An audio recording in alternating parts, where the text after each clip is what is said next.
Comment devient-on écrivain ? Est-ce un choix, une nécessité ?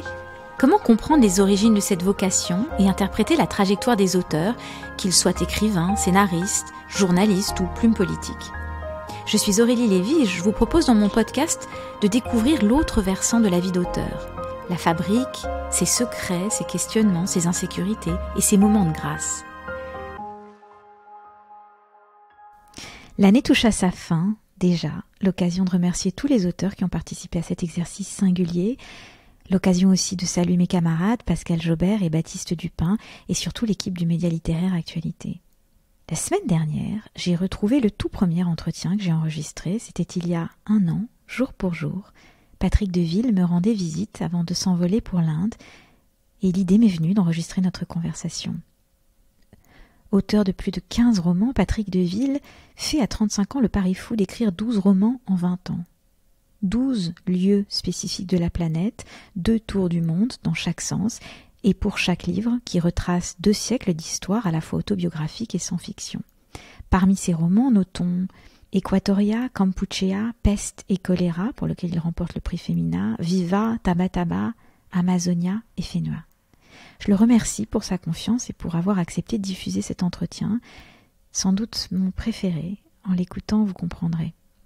À l'heure où j'enregistre cette introduction, Patrick est sur les bords de la Baltique estonienne gelée. Je l'embrasse. Je vous embrasse tous autant que vous êtes. Merci d'avoir écouté et relayé l'émission. Je vous souhaite de très belles fêtes de fin d'année et surtout de belles histoires. Je me réjouis de vous retrouver l'année prochaine. Nous vous réservons de belles surprises pour 2023 et une sacrée liste d'invités. En attendant, place à Patrick Deville. Nous sommes le 20 décembre 2021. Il vient de neiger. Patrick s'étend sur la méridienne devant le feu de cheminée. Là, c'est un peu comme chez moi, quoi. Ouais, t'es chez toi. Parce que je fume et je lis et je fais tout comme ça, à moitié allongé. Moi aussi. Qui faisait ça C'est pas Proust qui... Si, Proust, bien sûr, dans son lit, oui. Oui, moi j'ai un truc, une espèce de méridienne, je fais tout, j'ai l'ordinateur à main droite.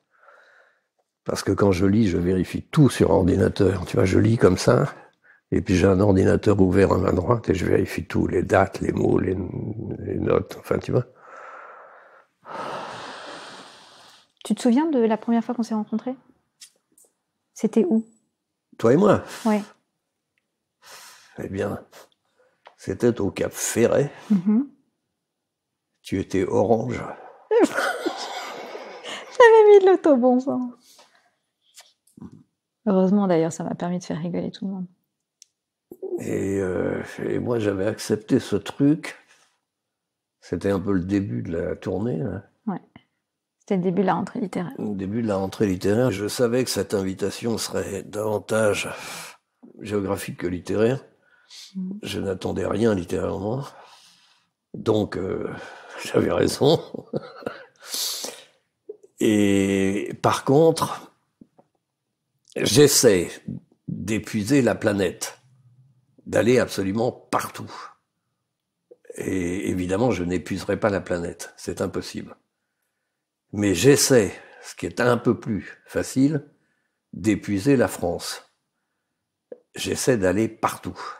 Je suis allé dans toutes les préfectures, toutes les sous-préfectures, j'en suis au chef-lieu de canton, j'essaie de voir les centaines de villages. Pour écrire justement Tabataba, pendant 2 ans, j'ai sillonné la France seul au volant. Et s'agissant de la côte, c'est-à-dire dès qu'il y a un endroit de France que je ne connais pas, c'est comme si on m'enfonçait un poignard dans le dos. C'est pour ça que t'es venu ? Et c'est pour ça que je suis allé au Cap Ferret, parce que je n'y étais jamais allé. Et en fait, tu vois, de la frontière belge, enfin de Panne ou Malo-les-Bains, Dunkerque, etc. Je connais absolument toute la côte, de Dunkerque à Biarritz ou Irun, avec 2 trous, Arcachon, Cap Ferret et Biscarrosse. J'ai de la chance, sinon je t'aurais pas rencontré. Et donc, ça me permettrait, me disais-je, d'éliminer l'un des 2 trous. Il ne me reste plus que Biscarrosse. C'est une façon de pas mourir, c'est quoi ? C'est la curiosité, quoi, d'essayer d'aller partout dans le monde. C'est au-delà de la curiosité, parce que la curiosité, tu peux la trouver dans le silence, dans le répit, tu peux la trouver dans le rien. Toi, tu t'es fixé ce challenge qui implique d'ailleurs une forme de mouvement, mais il y a aussi un côté, il faut que je coche toutes les cases de toutes les villes. Oui, c'est ça. Oui, pour ensuite, enfin, je suis déjà très vieux. Pour ensuite, enfin. Mais quand je serai encore plus... Bon, d'abord, à court terme, écrire ces 12 livres. Et puis ensuite, quand je serai encore plus vieux, je rêve d'un moment où je ne bougerai plus, où je serai allongé, seul, dans le noir, mais où je pourrais avoir les images de toutes ces villes du monde, de tous ces villages, de tous ces pays, de toutes ces montagnes, de tous ces fleuves sur lesquels j'ai navigué, en essayant d'avoir le moins de regrets possible. Ouais. Mais évidemment, quand j'en serai là, je me dirai, merde, il y a un endroit où je suis pas allé. Parce que mine de rien, c'est assez grand la planète. Mais quand tu es dans ces endroits, parce que moi, je suis une grande voyageuse aussi, les moments, les vrais grands moments, ils sont ponctuels, parce qu'en fait, le périple est tellement intense et il requiert de la concentration, de l'activité, de la fête. Enfin, ça requiert tant de choses. Ils sont finalement assez sporadiques, ces moments d'émerveillement. Oui. Ceux que tu enregistres vraiment, ceux où tu te poses et toi qui es hypermnésique, ceux dont tu as conscience qu'ils impriment ta mémoire. Mmh. Alors après, je peux comprendre dans le fantasme mégalomane de tout auteur le désir de les enregistrer. Toi, ta mémoire est d'autant plus sensible, étant hypermnésique, tu sais qu'elle va s'imprimer. Et puis après, de la transmettre ou de la re-raconter ou de la partager, si tu veux. Mais souvent, ces périples sont plus pénibles qu'ils ne sont merveilleux. Les moments de grâce sont extrêmement courts. Bien sûr. Bah, bien sûr, il n'y a rien de plus emmerdant que de voyager. Bien sûr. Non, parce que l'intérêt, c'est d'être quelque part. La plupart du temps, c'est emmerdant de voyager.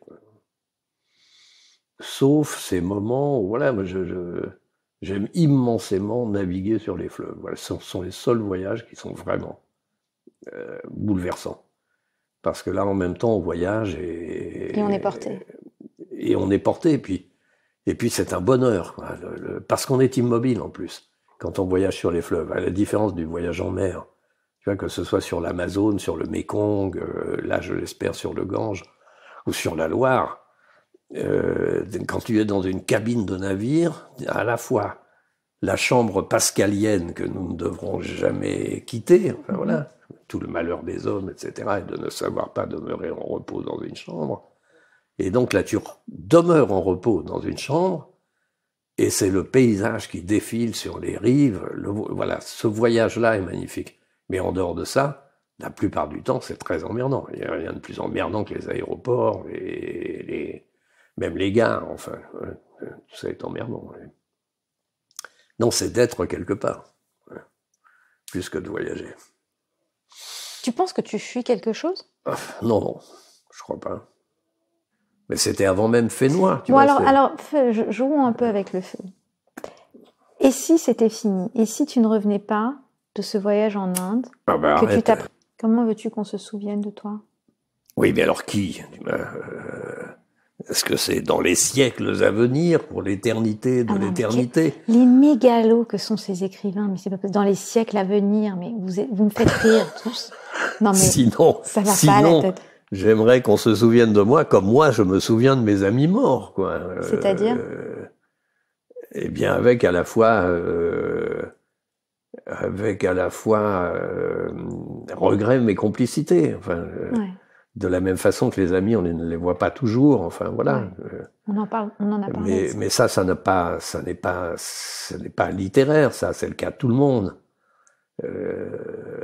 Parce qu'on ne meurt jamais que lorsqu'on sort de la mémoire de tous. Voilà. Alors effectivement, quand on construit une œuvre, c'est un peu différent parce qu'on parie sur le fait que cette mémoire durera un peu plus longtemps. Mais mettons de côté complètement les livres. On ne disparaît que lorsque plus personne ne se souvient de vous avoir connu vivant. C'est ça, là, véritablement. Voilà. Ça te fait peur? Ma mort. Ouais. La crainte de la maladie, c'est pas pareil que la peur de la mort violente. Elle dure peu de temps. Et puis, elle dure peu de temps. La peur de la mort violente, parce que tu meurs ou tu meurs pas. Après, c'est fini. Dans tous les cas, mais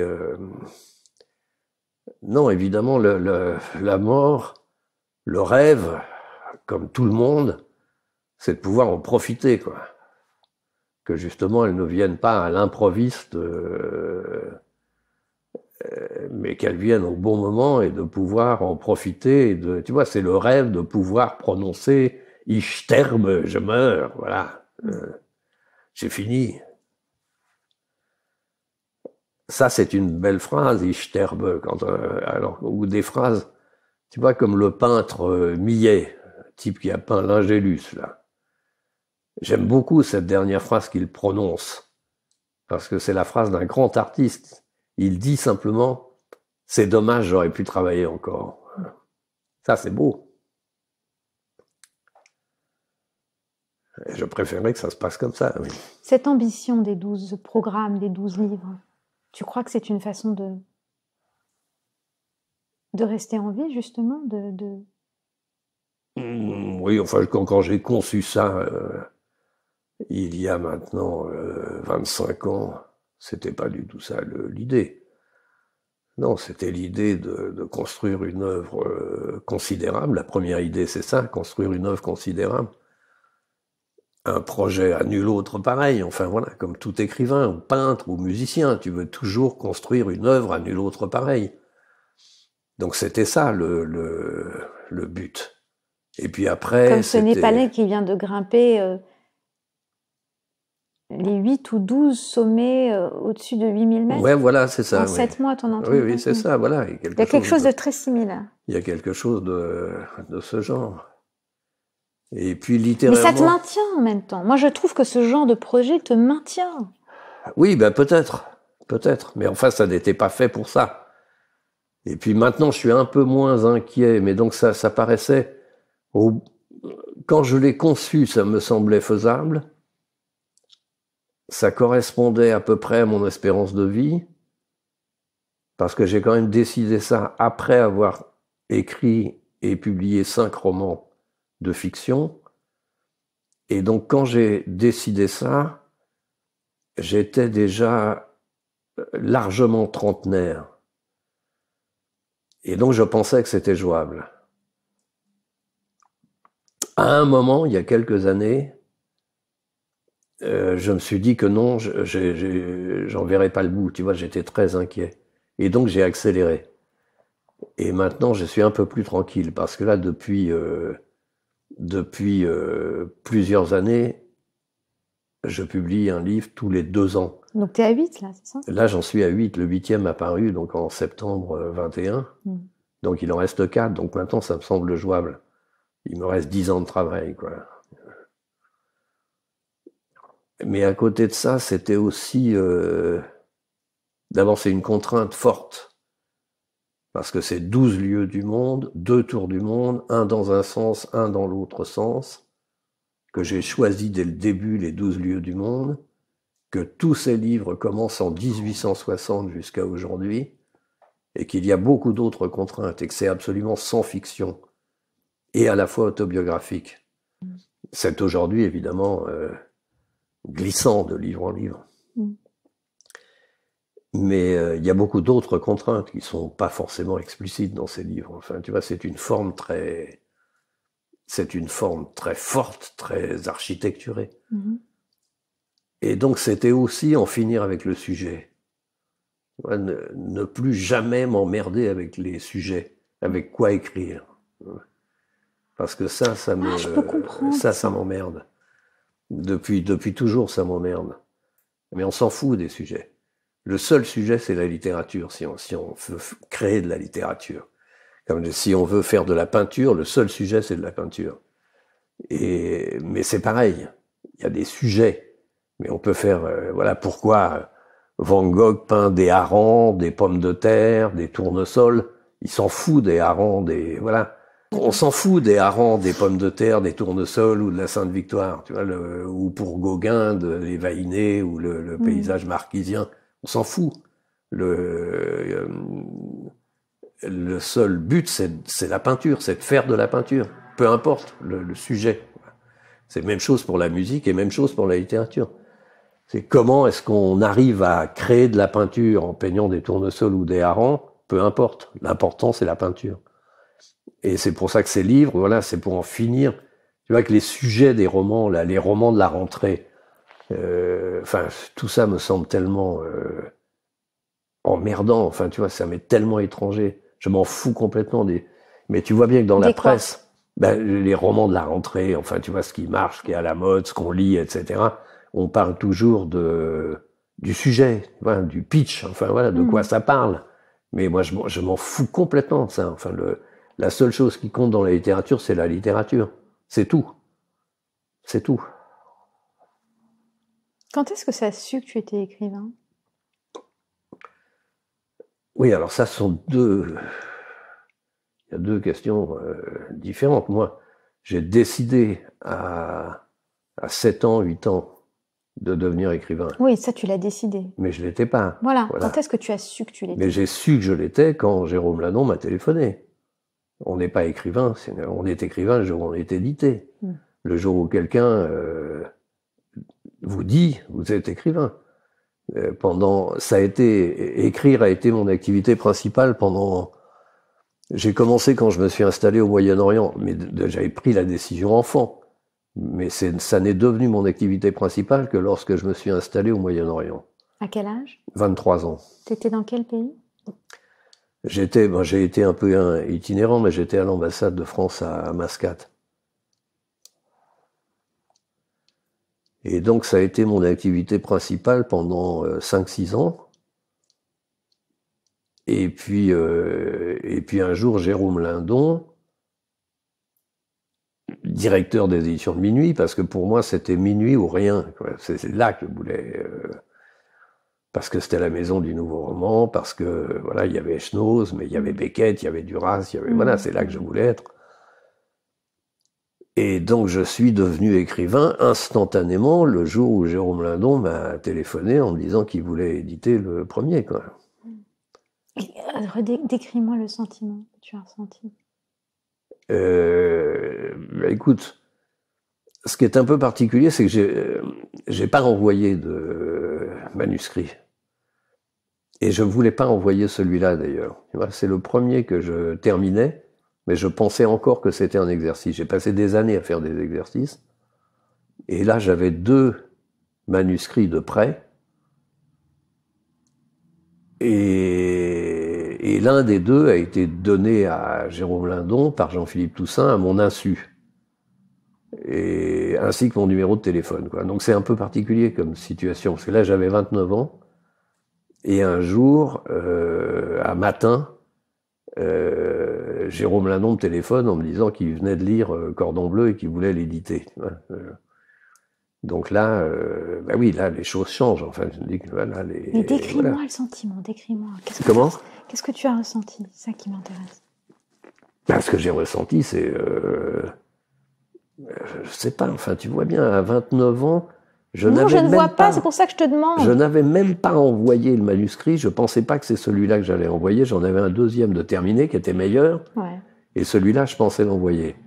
Et les 2 ont paru d'ailleurs à 1 an d'intervalle. Un an a édité les 2 à 1 an d'intervalle. Donc c'était à la fois de l'effroi, parce que Jérôme Ladon, pour moi, c'était... the guy. Voilà. Ouais. Oui, de l'effroi. Ensuite, un très grand bonheur. Ouais. En plus, j'étais pas à Paris. Un soulagement? C'était un soulagement? Oui, mais c'est venu après, ça. Tu vois, mais donc, sur le moment, en plus, j'étais pas à Paris. Il voulait qu'on se voit vite. Oui, une fébrilité, et puis une immense satisfaction, bien sûr, bien sûr. Et donc, justement, le truc de 1 minute avant, t'es pas écrivain, et en reposant le combiné téléphonique, puisque c'était bien évidemment un téléphone avec un combiné. En reposant le combiné, en reposant le téléphone sur le combiné, tu es écrivain, quoi. Voilà.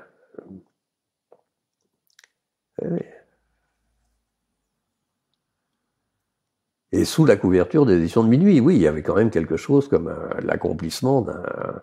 Bon, en plus, c'était lié aux histoires de mon père, là, on va pas rentrer dans le détail, mais enfin, tu vois, mon père m'avait offert ces livres des éditions de Minuit à l'époque, puisque tu sais bien que Minuit, ça s'appelle Minuit, parce que ça a été créé clandestinement en 42 sous la Résistance, que mon père était résistant, qu'il m'a ensuite offert son livre, tu vois, de Vercors, voilà. T'as eu un mentor? Un mentor, littérairement, c'est Lindon. C'est lui qui a fait de moi un écrivain, quoi. Enfin, et qui a publié, édité plutôt, 5 livres, avec très peu de lecteurs. Enfin, c'est ça, un éditeur, en plus. Tu vois, c'est-à-dire qu'il vraiment y a cru. Enfin, il en a publié 5 jusqu'à sa mort. Bien avant que je rencontre un public de lecteurs, tu vois, suffisant, enfin, plus large, en fait, dont il n'a pas, lui, bénéficié. Donc oui, il m'a apporté énormément. Et puis à côté de ça, des amis écrivains proches qui m'ont beaucoup apporté, auxquels j'ai apporté. Enfin, c'est très important, Oui, je suis d'accord avec toi. Cet échange, ce dialogue et ces échanges, bien sûr. Donc ça, c'est ma vieille bande, voilà, de Echenoz, Michon, Rollin, tu vois. Voilà. Moins de jeunes, enfin, tu vois, je vois, enfin, je lis les écrivains plus jeunes, je parle avec eux, mais enfin, il n'y en a pas avec qui j'ai, je sais pas, cette fluidité, cette complicité totale, hein, qui est complètement indépendante de tout, je sais pas, de toute compétition ou de toute, voilà, où on se réjouit des succès des uns des autres, on se peine des boires. Et quand tu bossais avec lui, avec Lindon, tu lui envoies le premier jet, et après il te fait un retour, et en fonction vous retravaillez ou très peu? Oui, ou tu mais très peu. Seul? C'était très particulier, les éditions de Minuit. Moi, j'ai découvert comment fonctionne une grosse maison quand je suis arrivé au Seuil. Mais chez Minuit, il y avait Lindon. Point. Il n'y avait pas de préparateur de copie, il n'y avait pas de correcteur. Tu vois, c'est incroyable. C'était Lindon. Ben oui. C'est à l'époque où il y a un truc qui s'appelait la poste, où il fallait coller un timbre sur une enveloppe et on échangeait nos remarques par écrit comme ça. Vous voyez pas pour le faire? Pas tellement, non. Non, j'étais pas à Paris à ce moment-là, au début. Donc non, c'était par courrier ou téléphone éventuellement, quoi. Mais c'était une maison très particulière, Minuit. Il n'y a jamais eu plus de 15 vivants en même temps là-dedans. Hein. Et généralement, tu sortais les pieds devant, quoi.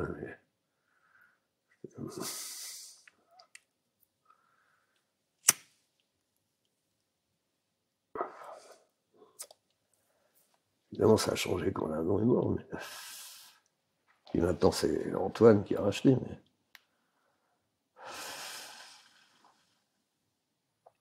Ça a changé quoi dans ta vie, dans ta carrière, d'avoir la reconnaissance? Oui, mais d'abord, il faudrait savoir ce que c'est que cette reconnaissance, quoi. De qui, enfin, tu vois, de qui on a envie d'être reconnu, quoi. Quelle est la reconnaissance qui t'a touché toi et qui t'a galvanisé et qui t'a porté toi et qui t'a touché et qui a légitimé quelque chose pour toi? Peut-être c'est dans ce sens-là que je devrais poser la question. Oui, bien c'est dès le début la reconnaissance par des lecteurs dont la vie m'apportait énormément, de gens que j'admirais, quoi. Quand on commence, quoi. Quand on commence. T'as un souvenir, un nom, qui par exemple? Oui, par exemple, Jean Echenoz, voilà, on a 10 ans d'écart avec Jean. C'est un de tes plus proches amis, en plus. Oui, enfin bon, moins maintenant, mais donc on se connaît depuis, je sais pas, bientôt 40 ans, quoi. J'ai connu Jean avant d'être édité, par hasard, parce que j'étais très ami avec Jean-Philippe Toussaint. On a commencé ensemble, sans être édité, on se connaissait, nous. Ouais. Comme les jeunes écrivains, tu sais, qui discutent entre eux. Ouais. Et ces conversations sont très importantes, très riches. Mais donc ensuite, quand je suis arrivé chez Minuit, j'ai eu la reconnaissance de Jean Echenoz, qui avait 10 ans de plus, que j'admirais énormément. Et bon, maintenant, évidemment, ça se voit plus qu'on n'a pas le même âge, mais à l'époque, c'était très important, 10 ans. Enfin, lui avait déjà publié 2-3 livres chez Minuit, il avait eu le Médicis avec Cherokee, enfin, il était... Et puis je l'avais lu et je l'admirais énormément. Donc cette reconnaissance-là, oui, elle est très très importante, bien sûr. Après, bon, il y a d'autres types de reconnaissance. Après, il y a les prix littéraires, il y a les ventes, c'est autre chose. Et les prix, ça la fait presse, quoi? enfin, tu vois, ça c'est autre T'as chose. eu quoi comme prix? Oh, plein. Ben oui, parce qu'après, tu sais, c'est des trucs comme ça. Mais il y en a un qui t'a vraiment fait plaisir? Bah oui, bien sûr, il y a le féminin, parce qu'il a été très important. C'est celui-là, ouais. Je pense, oui, c'est celui auquel je pensais. Oui, bien sûr. Oui, pour la peste et le choléra. Oui. Donc pour le grand public des lecteurs, ça a été le plus important, évidemment. Ouais. Ouais. Puis il y a celui qu'on m'a remis, là, il y a 15 jours, tu vois. Mais celui-là, évidemment, au départ, je trouvais ça un peu... Non, ça m'a un peu, au contraire... parce qu'on me l'a attribué en juin, on me l'a remis en décembre. Ouais. Quel est ce prix? C'est le grand prix de littérature de l'Académie française pour l'ensemble de l'œuvre. Oh, je ne savais pas ça. Et donc ça a un côté, tu vois, pré-posthume, quoi. Donc à la fois ça me touchait un peu. Je comprends. C'est comme le honorary Oscar. C'est un peu la fin de ta carrière. Mais non, mais tu vois, à l'ensemble de l'œuvre. Mais c'est bon. Tu vois, il y a un côté. Oui, c'est vrai qu'en juin, quand j'ai appris ça, ma réaction a été un peu de dire, enfin merde, c'est pas fini. Comment tu écris, comment tu travailles, comment tu t'organises? Et ça, c'est un secret absolu, évidemment, sinon les autres feraient pareil. Arrête tes conneries. Balance, allez. Non, mais tout ça n'est absolument pas reproductible. Enfin, je travaille d'une manière... Non, ce qui m'intéresse, c'est le tien. C'est comment ça marche pour toi et comment tu as découvert comment tu fonctionnais. Ce qui m'intéresse, en fait... Oui, mais c'est petit à petit qu'elle vient, la méthode. Justement, donc quelles ont été les étapes? Alors ça, les étapes, j'en sais rien. Je peux te dire maintenant comment je travaille. Maintenant, comment tu travailles? Après beaucoup d'errements, mais là, il y a 3 moments successifs et disproportionnés dans l'écriture de ces livres. Ouais. Il y a tout d'abord l'acquisition du matériau, on peut appeler ça comme ça, qui dure des années. Et c'est l'alternance entre la bibliothèque et le terrain, comme disent les journalistes. C'est-à-dire que pendant des années, je lis la littérature, les grands morts, les contemporains, sur chaque région du monde sur laquelle je travaille. Ensuite, je séjourne, je fais des allers-retours, je travaille sur les archives, je fais des entretiens. Tout ça dure des années. Et je remplis des carnets, des carnets, des carnets. Ça dure des années. Et puis ensuite, il y a un deuxième moment qui est la construction qui dure des mois. C'est-à-dire, une fois que j'ai tout ce matériau, que j'estime que j'en ai assez, mais que j'en ai assez dans tous les sens du terme, et que j'en ai de 10 fois trop d'ailleurs, évidemment. C'est, voilà, comment construire un livre avec tout ce fatras. Comment là, trouver une forme. Là, on est sur l'ossature. Les quelques mois, là, c'est sur la c'est la forme, c'est trouver une forme. C'est inventer une forme et trouver une forme. D'accord. Et puis à la fin, il y a l'activité très particulière, qui est brève, qui est généralement 1er décembre, 1er mars, tous les 2 ans, qui est d'écrire le livre de la première phrase à la dernière phrase, dans l'ordre, très vite, dans un état d'exaltation, de fatigue, voilà, d'invention. Et dans ces 2 mois-là, tu vois personne? Non, Tu c'est plus de 2 t'isoles? mois, hein. C'est décembre, janvier, février, c'est 3 mois. 3 mois. Donc ces 3 mois-là, tu Oui, t'isoles totalement? là, je m'isole complètement et voilà. Et tu as utilisé le mot d'exaltation. Ouais. Il te faut, tu le sens dès le départ. En fait, c'est comme c'est un état dans lequel tu te mets. Ouais. Il y a une très grande rétention. Ouais. Pendant des années, je m'interdis absolument d'écrire. Des bouts de phrases, tu vois, des notes dans les carnets, mais je m'interdis absolument d'écrire. Ouais. Et donc, il y a une telle rétention le jour où je m'y mets. Ouais, l'orgasme est. Où là, j'écris la première phrase, il y a un emballement, et ensuite, il faut, enfin, en ce qui me concerne, que ce soit très rapide. Et qu'il y ait un début, un milieu, une fin. Oui, mais dans un état, oui, d'exaltation, mais qui vient aussi de la fatigue, de l'isolement, l'inspiration, ça n'existe pas. L'inspiration, c'est le travail.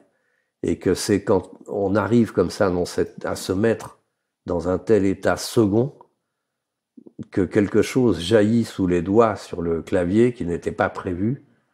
Et si tout va bien, ça devient de la littérature. C'est là qu'il y a quelque chose de magique qui marche ou qui marche pas. C'est quand quelque chose échappe. Là, autant au début, les 2 premiers travaux, l'acquisition du matériau et la construction, c'est un travail purement rationnel. Mais le dernier moment, l'écriture, c'est complètement irrationnel. C'est le moment où quelque chose échappe, où les phrases viennent sous les doigts qui n'étaient pas prévues. Voilà. Si tout va bien. Et donc, dans cette période-là, tu n'es là pour personne. Oui, voilà. Alors après, c'est variable, ça dépend des livres. Tu vois, pour écrire Kampuchea, j'ai déménagé dans Phnom Penh, dans un quartier qui n'était pas le mien à Phnom Penh, où j'ai loué un studio. C'est toujours un peu la même chose. Il faut qu'il y ait un frigo, des prises électriques. Tu vois, c'est assez simple comme truc. Où je puisse ne pas sortir pendant des jours avec un frigo, avec du vin blanc, du fromage, des cigarettes, voilà. Et des prises électriques pour pouvoir travailler sur le lit avec des rallonges. Et donc j'ai fait ça à Phnom Penh pour Kampuchea. Évidemment à Mexico pour Viva. Et Mexico, j'ai séjourné très régulièrement, 1 ou 2 fois par an pendant 10 ans avant d'écrire le livre. Donc là, toujours dans le même studio que je louais dans la Condesa. Donc voilà, c'est un peu variable. Tu bois quand tu écris? Non, oui, mais pas... Bon, d'abord, maintenant, je bois très très peu. J'avais même arrêté quand j'étais malade, mais non, j'ai toujours utilisé le vin blanc en fin de journée pour arrêter de travailler, pas pour travailler. Pour signifier la fin de la journée. Exactement. Ouais. D'accord, je comprends. Ouais. J'imagine que tu te souviens de chaque livre. Je peux les réciter. Cette exaltation, finalement, c'est une expérience assez solitaire. Ah bah oui, bien sûr.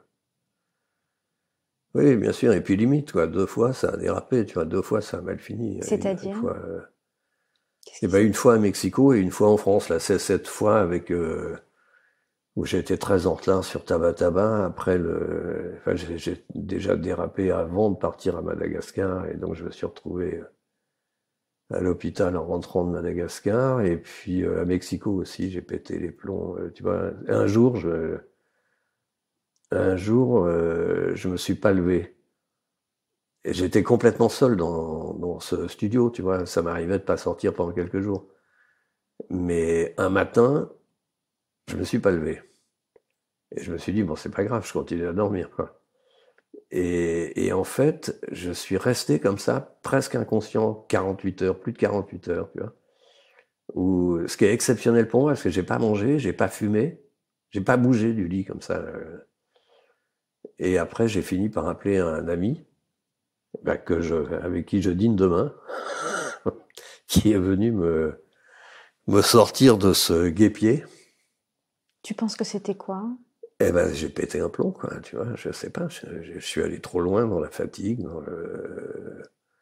ou comme on dit maintenant en anglais, un burn-out. J'ai remarqué quelque chose chez toi, tu sais demander de l'aide. Ben oui, Tu sais appeler et dire j'ai besoin d'aide. Oui. Mais tout le monde ne sait pas faire ça. Ah bon? Non. Donc tu as quand même confiance en l'autre. Ben oui, j'ai des amis, mais peu. Une poignée. Et tu arrives à être vulnérable face à l'autre. Ben bien sûr, bien sûr. Oui, et là je savais que voilà, mon ami Philippe, en qui j'ai une confiance absolue, allait me sortir de ce guêpier. Oui. De quoi es-tu le plus fier?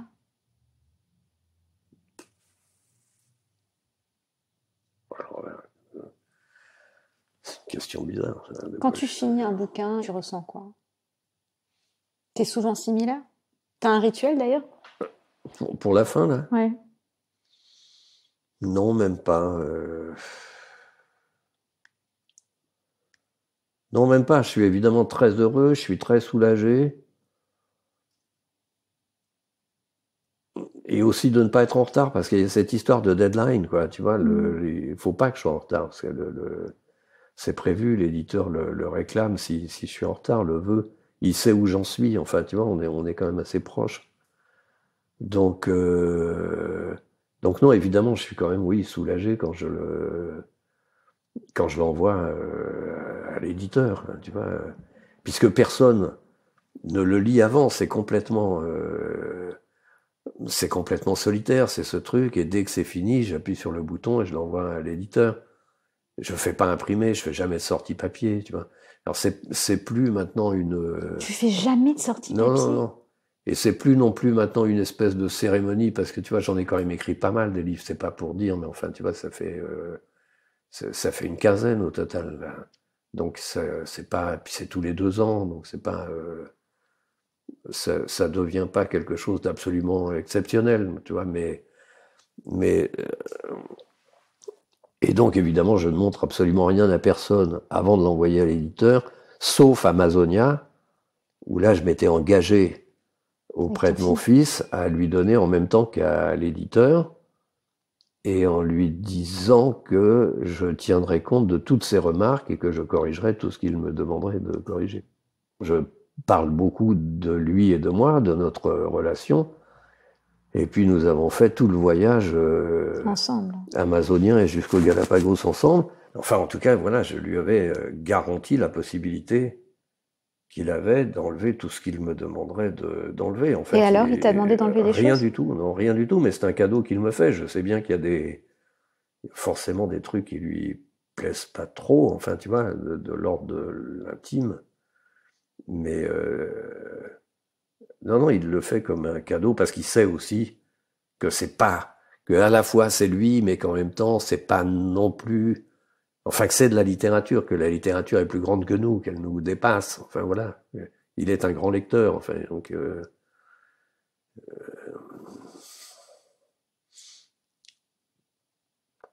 J'ai besoin d'une clope, là. Il faut me détacher ça ou... Non, je vais te chercher les clopes, bouge pas. Je vais remettre une bûche dans le feu aussi.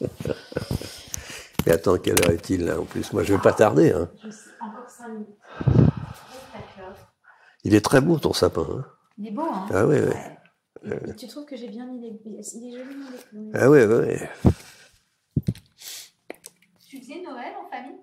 Comment? Tu faisais Noël en famille? Quand j'étais enfant? Ouais. Ah oui, bien sûr. Il y avait le sapin? Ah oui.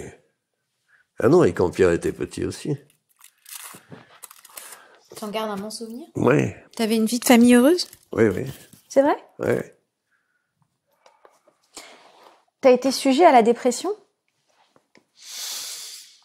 Oh, c'est pareil, je sais pas bien ce qu'on met sous ce terme. Ou t'as déjà eu un passage à vide ou un moment où t'étais... Ouais, oui, bien sûr, oui. Bien sûr. Oui, j'ai été très mal, oui. Alors, est-ce que c'est de la dépression ou pas? J'ai jamais été soigné, tu vois. En tout cas. C'était quand? Comme tout le monde.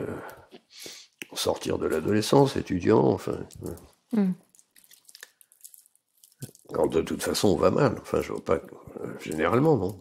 Sauf les cons. Faut être con pour aller bien quand on est jeune.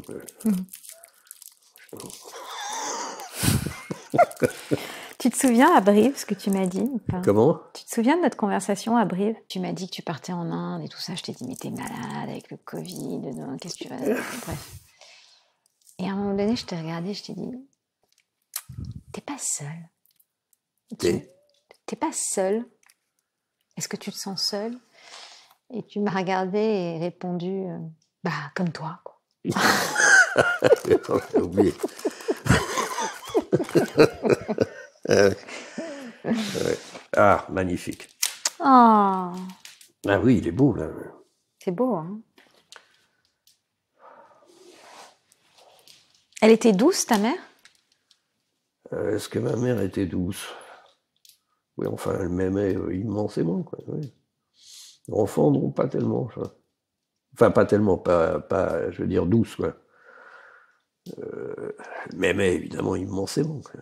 Non, c'était une femme un peu dure. T'as des regrets? Si j'ai des regrets. Ouais. Non, mais tout le monde dit non, j'en ai pas, quoi, ça sert. Qui n'en aurait pas? C'est très difficile de les pointer, quoi. J'ai forcément beaucoup de regrets. Il y en a un majeur, il y en a un qui ressort? Non, comme ça, non. Ah, bah ça mais forcément, comment? Ça va si on n'a pas un principe. Ah non, ni regret, ni remords. Enfin, pas un truc, tu vois, qui me viendrait comme ça spontanément à l'esprit. Non, bien sûr, je regrette de ne pas être devenu empereur de Chine, mais ça, je savais dès tout petit que c'était difficile. Plus qu'écrivain encore, quoi. À 7 ans, tu savais? Pas tu savais, tu voulais. Oui, voilà, je voulais, oui. Et décris-moi. Non, mais à ce moment-là, j'écrivais, après j'ai arrêté.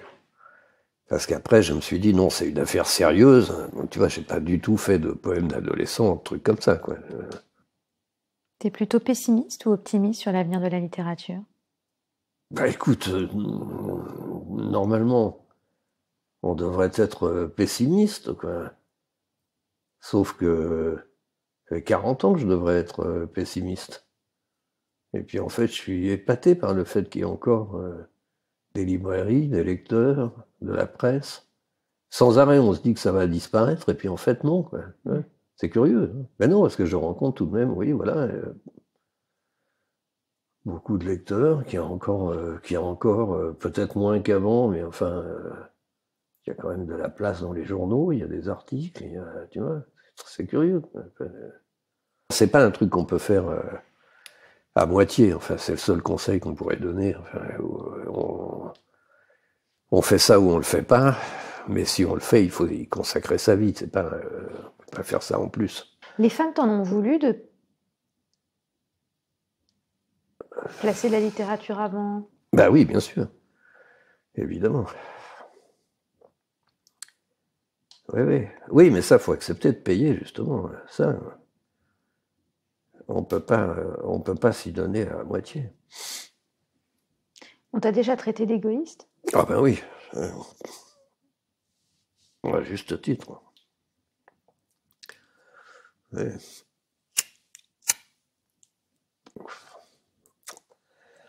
Oui, mais cet égoïsme est un altruisme. Parce que c'est toujours pour les autres qu'on fait ça, quand même. Enfin, il y a toujours un but de pas communiquer, mais communier, ça. C'est pas pour... ça serait de l'égoïsme total si c'était complètement secret pour l'enfermer dans un tiroir. Mais à partir du moment où c'est fait pour être offert à la lecture, c'est un égoïsme dans la réalisation, mais qui en fait est un altruisme. Voilà. Par contre, dans la vie courante, c'est insupportable, évidemment. Comment tu dis à une femme, ça passe avant? Comment tu négocies le moment où elle va avoir un besoin? Comment? Il n'y a pas besoin de le dire, ça se voit suffisamment. Le fait de ne pas être là, par exemple, de partir sans arrêt, enfin, tu peux pas vivre avec quelqu'un et faire d'août à décembre ce machin un peu partout, et puis dès que c'est fini, te barrer 3 mois à l'autre bout du monde, quoi. Et comment tu gères la solitude? Parce qu'il doit y avoir des grands moments de solitude. Ah bah oui, mais ça, c'est quand même plutôt un privilège, hein. C'est quand même quelque chose qu'il faut gagner, la solitude. Vraiment. tout est fait pour t'emmerder quand même. Enfin, donc justement, ce qu'il faut, c'est avoir... Enfin, ce qu'il faut, j'en sais rien. C'est... Enfin, la définition des amis, c'est qu'on n'est pas... on les emmerde pas sans arrêt, mais on sait qu'ils sont toujours là, et puis que c'est absolument réciproque, qu'on n'a pas besoin de se voir tout le temps, mais qu'on a besoin de se voir, et en tout cas, on a besoin de savoir qu'ils existent, enfin, et qu'ils sont là.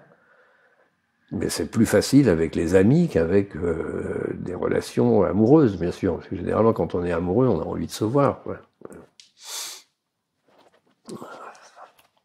Heureusement, ça dure pas longtemps. Normalement.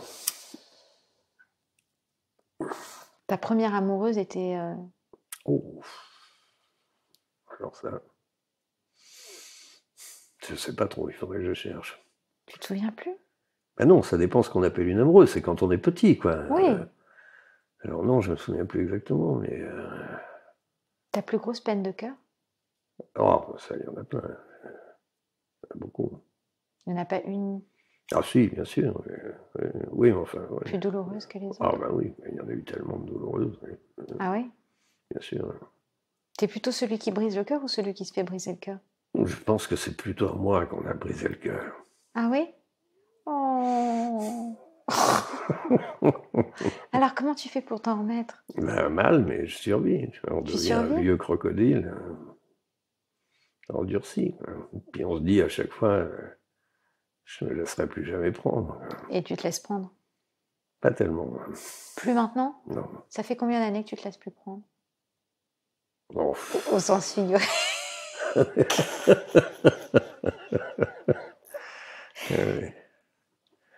Non, non, enfin, je suis plus... Tu te protèges? Oui. Ouais. Ah oui, ça fait trop mal. Oh mince, je suis désolée. Ah bah oui, bah... Non. Mais en même temps, j'ai dû faire la même chose sans m'en apercevoir, moi, tu vois. Oui. Déjà, on peut pas vivre avec moi, mais c'est pire en voyage, évidemment. Pourquoi? Ben, parce que je suis insupportable. Mais en quoi t'es insupportable? Bah écoute, je sais pas, faisons l'expérience, allons à Vierzon une fois tous les deux. Mais tu sais que tu es insupportable. Oui, bah oui, depuis le temps qu'on me le dit, il bien fini par comprendre. Mais... C'est plus fort que toi, c'est comme ça, c'est ton bah mécanisme, non, c'est qui tu es, c'est voilà, quoi? moi j'y suis pour rien. Écoute, c'est pas demander ni aux hommes ni aux femmes d'être autre chose que ce qu'ils sont, quoi. Il y a bien un moment, voilà. Donc je suis fait pour être seul, voilà, c'est tout.